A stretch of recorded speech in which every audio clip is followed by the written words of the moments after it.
drop jump, take a look at your programming. In the notes section, there's going to be some really important things to consider.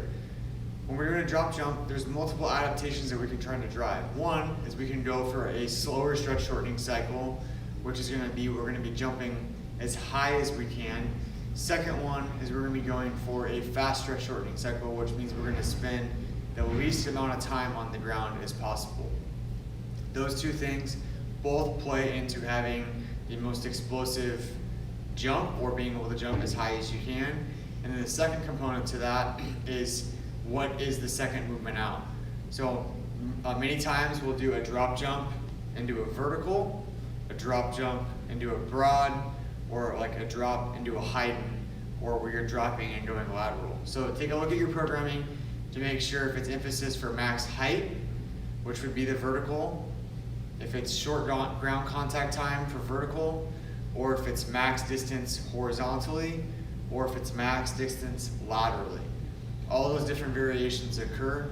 It'll say that in the notes section or the comments section under the video link in your programming. So with that being said, I'm just going to give you a couple of examples.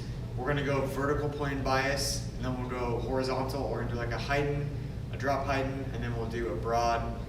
So double leg off. First one, we're going to go for short ground contact time.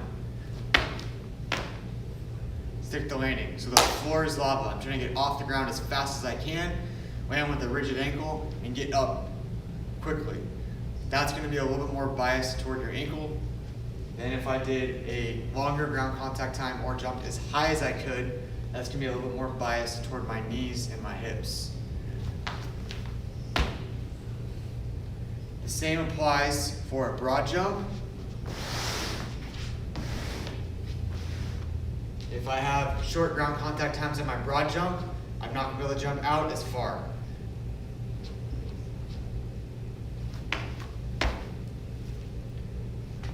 If I have longer ground contacts or jumping for distance, I'm going to jump out further.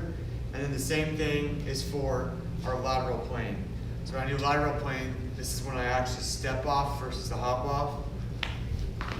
So that'd be a quick or a short ground contact time. And then when I do longer, I obviously spend more time on the ground, but I'm able to jump out further.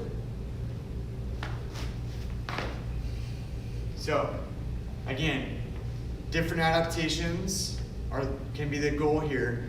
So pay attention to your notes to make sure that the intention lines up with the adaptation that we're trying to drive. And this is all laid out on your programming for you. Be a technician and implement it as close as possible.